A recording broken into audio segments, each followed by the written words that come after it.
Hi friends, welcome to Chennai food.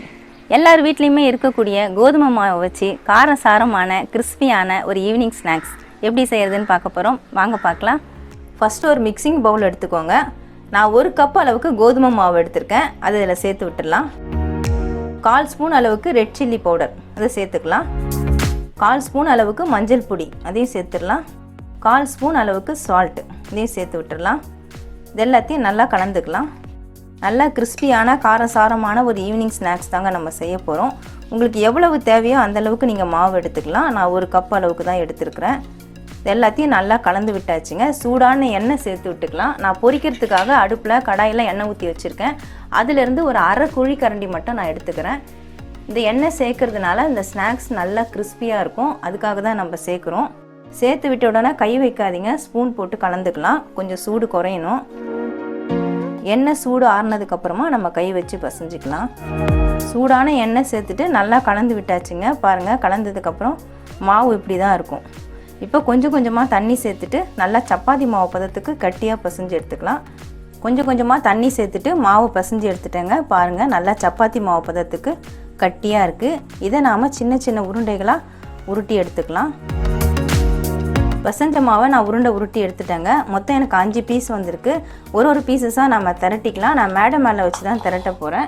இதை திரட்டுறதுக்கு முன்னாடி கொஞ்சமாக ஆயில் அப்ளை பண்ணிக்கலாம். உங்களுக்கு எண்ணெய் வேண்டாம்னா நீங்கள் மாவு போட்டு கூட திரட்டிக்கலாங்க. நான் எண்ணெய் போட்டு தான் திரட்ட போகிறேன். இது மாதிரி மேடை ஃபுல்லாக அப்ளை பண்ணிவிடுங்க, ஒட்டாமல் வரும். மேடையை நல்லா சுத்தம் பண்ணிவிட்டு நீங்கள் கிச்சன் மேடை யூஸ் பண்ணிக்கலாம். இல்லைனா நீங்கள் பூரி திரட்டுற மனையை யூஸ் பண்ணிக்கலாம்.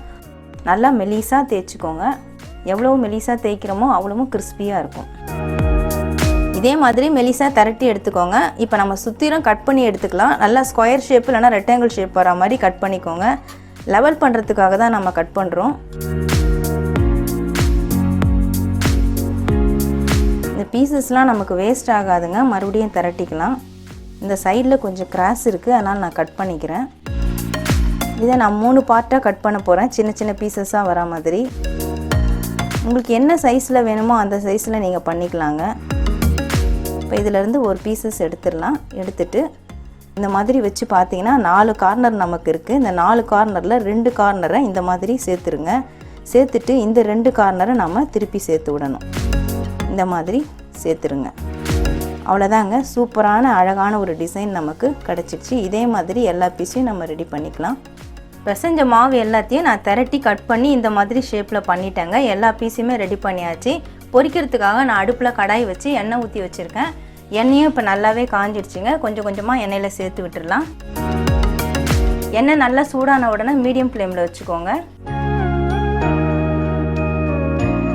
எண்ணெயில் சேர்த்து விட்ட பீசஸ்லாம் பாருங்கள், நல்லா பொன்னிறமாக செவந்துருச்சு. பொன்னிறமாக செவந்து வர வரைக்கும் திருப்பி திருப்பி விட்டுக்கோங்க. பொன்னிறமாக வந்த உடனே எடுத்துடலாம். நல்லா எண்ணெய் வடிய விட்டுட்டு எடுங்க. நான் பிளேட்டில் டிஷ்யூ பேப்பர் போட்டு வச்சுருக்கேங்க. அதில் மாற்றி விட்டுறேன். எக்ஸ்ட்ரா எண்ணெய் இருந்தால் கூட அந்த பேப்பர் உறிஞ்சிக்கும், அதுக்காக தான் போட்டிருக்கேன். இதே மாதிரி எல்லா பீஸையும் நம்ம பொரிச்சு எடுத்துக்கலாம். நான் ரெடி பண்ண பீசஸ் எல்லாத்தையுமே பொரிச்சு எடுத்துட்டேங்க. பாருங்கள், ரொம்பவே கிறிஸ்பியாக இருக்குது. நம்ம ஏற்கனவே மாவு பிசையும் பொழுதே மிளகாய்த்தூள், சால்ட் எல்லாமே சேர்த்துருக்கோம். இருந்தாலும் நம்ம மேலே சாட் மசாலா போட்டு சாப்பிட்டா ரொம்பவே டேஸ்ட்டாக இருக்கும். நீங்கள் சாட் மசாலா பிடிக்கலன்னா மிளகுத்தூள் சேர்த்துட்டு கூட சாப்பிட்டுக்கலாம். நான் 1/2 ஸ்பூன் அளவுக்கு சாட் மசாலா எடுத்திருக்கேன். அதை மேலே தூவி விட்டுட்டு நல்லா மிக்ஸ் பண்ணிக்கலாம். சாட் மசாலாவை நல்லா மிக்ஸ் பண்ணியாச்சுங்க. அவ்வளவுதாங்க, வீட்டில் இருக்கக்கூடிய கோதுமை மாவை வச்சு நல்லா கிறிஸ்பியான டேஸ்டான ஸ்நாக்ஸ் ரெடி பண்ணிட்டோம். இந்த ஸ்நாக்ஸை பார்க்கும் பொழுதே சாப்பிடணும் போல் இருக்கும். ஏன்னா அந்த டிசைன் அவ்வளோ அட்ராக்ஷனாக இருக்குது. இதை நீங்கள் ஸ்கூல் காலேஜ் போயிட்டு வர பிள்ளைங்கள்லாம் பசியோடு வரும்போது செஞ்சு கொடுத்தீங்கன்னா விரும்பி சாப்பிடுவாங்க. ரொம்ப ரொம்ப டேஸ்ட்டாக இருக்குங்க. கண்டிப்பாக ட்ரை பண்ணி பாருங்கள். கோதுமை மாவை வச்சு ரொம்பவே கிறிஸ்பியான ஒரு ஈவினிங் ஸ்நாக்ஸ் எப்படி செய்கிறதுன்னு வீடியோவில் பார்த்துருப்பீங்க. ரொம்ப ரொம்ப டேஸ்ட்டாக இருக்கும். கண்டிப்பாக ட்ரை பண்ணி பாருங்கள். உங்களுக்கு இந்த வீடியோ பிடிச்சிருந்தா லைக் பண்ணுங்கள், ஷேர் பண்ணுங்கள், சப்ஸ்கிரைப் பண்ணுங்கள். சப்ஸ்கிரைப் பண்ணவங்க மறக்காமல் பெல் பட்டனை கிளிக் பண்ணுங்கள். இந்த வீடியோவில் ஏதாவது டவுட்ஸ் இருந்தால் கமெண்ட்ஸில் கேளுங்க. நமக்கு இன்னும் 2 சேனல் இருக்குங்க. அந்த சேனலுக்கான லிங்க் நான் டிஸ்கிரிப்ஷனில் கொடுத்துருக்கேன். நீங்கள் லிங்க்கை கிளிக் பண்ணி சேனலை ஓப்பன் பண்ணி பாருங்கள். உங்களுக்கு அந்த சேனல் பிடிச்சிருந்தா சப்ஸ்கிரைப் பண்ணிக்கோங்க. நன்றி, வணக்கம்.